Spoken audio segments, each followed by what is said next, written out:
Lovers, jangan lupa like, subscribe, dan bagikan, serta klik tombol lonceng untuk mengetahui berita terupdate selanjutnya. Jangan lupa berkomentar ya guys. Heboh, pegawai Starbucks lakukan pelecehan, Ernest Prakasa, otak pelakunya yang salah. Ernest Prakasa ikut menanggapi soal viralnya video pegawai Starbucks yang melakukan tindak pelecehan terhadap seseorang pelanggan wanita dengan mengintip melalui layar CCTV.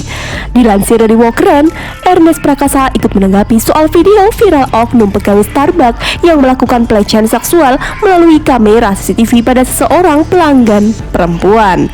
Video singkat itu langsung menuai kencapan. Tapi sayangnya, tidak sedikit dari mereka yang justru menyalahkan sang korban dengan mengatakan pakaian mini yang dipakainya memancing pelaku melakukan pelecehan seksual. Hal ini tampaknya mencuri perhatian Ernest Prakasa melalui video di Instagramnya. Ernest justru mematahkan tuduhan-tuduhan netizen dengan fakta yang cukup mengejutkan. Karena ternyata pelecehan seksual juga banyak terjadi pada wanita yang memakai pakaian tertutup, bahkan pada wanita berhijab. Ernest Prakasa memberikan reaksi keras soal tuduhan netizen yang mengatakan kalau pakaian mini memicu terjadinya tindakan pelecehan. Di Twitternya, komika sekaligus sutradara ini lantas membagikan poster tentang hasil survei tindakan pelecehan di ruang publik yang dilakukan sejumlah lembaga dari 62.000 responden di seluruh Indonesia. Ernest membeberkan sebanyak 18% pelecehan terjadi pada mereka yang memakai rok dan celana panjang, sementara 17% terjadi pada korban yang memakai hijab. Aksi pelecehan itu juga banyak terjadi di siang dan sore hari, yakni sebesar 35 dan 25%, sementara malam hari sebesar 21%. Suami Meira Anastasia ini pun menegaskan tindakan pelecehan itu bukan karena pakaian yang digunakan korbannya, melainkan karena otak pelaku itu sendiri. Ia pun membantah analogi kekerasan seksual yang mengatakan ada asap, ada api, hingga ada kula, ada semut. Menurut Ernest, hal tersebut sangatlah berbeda dengan tindak pelecehan. Jadi, kalau selama ini lo mikir bahwa kekerasan seksual itu identik dengan pakaian seksi yang mengumbar bentuk tubuh, ternyata tidak. Jadi ternyata karena apa kalau bukan pakaian korban? Iya, karena otak pelaku.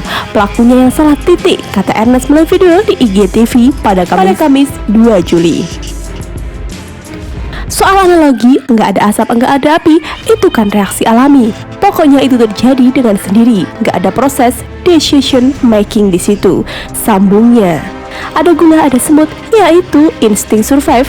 Dia butuh gula buat makan. Sekarang misalnya ada cewek seksi, ada cowok terangsang, salah enggak cowoknya? Menurut gue, enggak, karena itu natural, itu insting.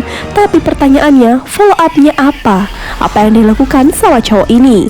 Perilaku inilah dikatakan Ernest yang membedakan manusia dengan hewan. Wah, seksi banget, nafsu gue, terus apa? Ini yang ngebedain manusia sama binatang? Enggak sih, ucap Ernest. Decision making ini ada proses pengambilan keputusan berdasarkan logika dan hati nurani. Di situ kan bedanya kita sama hewan. Kita tahu apa yang boleh, apa yang enggak, tandas Ernest Prakasa. Ada batasan antara baik dan buruk, norma, moral, dan etika. Itu kan yang enggak ada di binatang.